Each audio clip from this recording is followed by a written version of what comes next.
भारतीय पौराणिक कथाएं रहस्यों और अद्भुत कहानियों से भरी है और इन्हीं कहानियों में से एक है राहु और केतु की कहानी। यह सिर्फ एक कहानी नहीं बल्कि हमारे ब्रह्मांड और ज्योतिषीय विज्ञान से गहरे रूप से जुड़ी हुई है। क्या आप जानते हैं कि राहु और केतु कौन है, उनका जन्म कैसे हुआ और ये हमारे जीवन में क्या भूमिका निभाते हैं? तो आइए इस रहस्यमय कहानी को विस्तार से समझते हैं। यह कहानी समुद्र मंथन से शुरू होती है, जहां देवताओं और असुरों ने मिलकर समुद्र का मंथन किया ताकि अमृत प्राप्त किया जा सके। अमृत यानी कि वह दिव्य पेय जो अमृतत्व प्रदान करता है।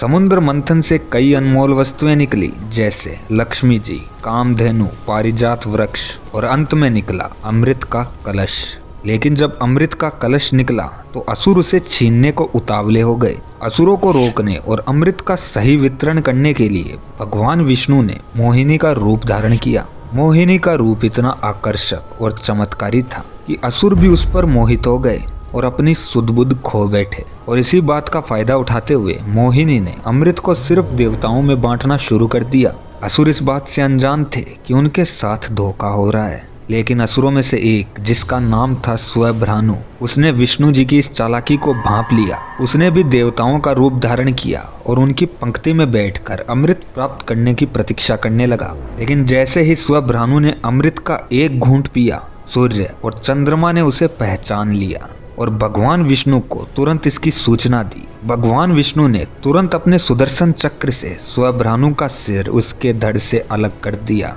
लेकिन अब तक स्वभ्रानु अमृत पी चुका था और अमृत पीने की वजह से अब वह मर नहीं सकता था और इसी कारण उसका सर और धड़ दोनों अमर हो गए।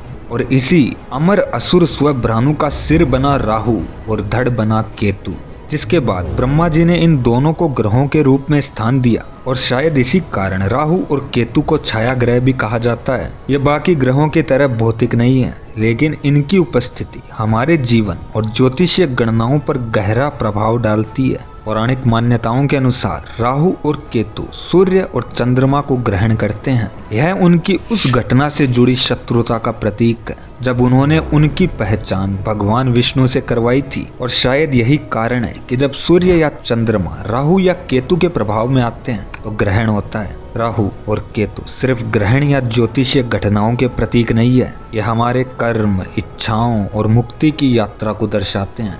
राहु अज्ञान, लालच और भौतिक इच्छाओं का प्रतीक है, तो केतु आध्यात्मिकता, वैराग्य और मोक्ष का।